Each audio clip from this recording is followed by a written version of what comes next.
Hello everyone, today I will show you how to change strike-through or cross out annotation color opacity or make it transparent using Wondershare PDF element. Open your PDF file Wondershare PDF element and I will change this strike-through color opacity. Click on this comment option.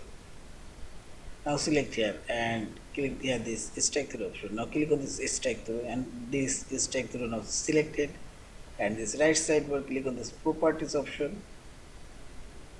Here you will find this opacity option and see this strike-through color opacity now change. Also I'll say this strike-through color opacity, click it and select. Also this color firstly and see this opacity, again see this. In this way you can increase or decrease a strike-through color opacity. Yeah, and finally select this file option, save or save as a PDF file.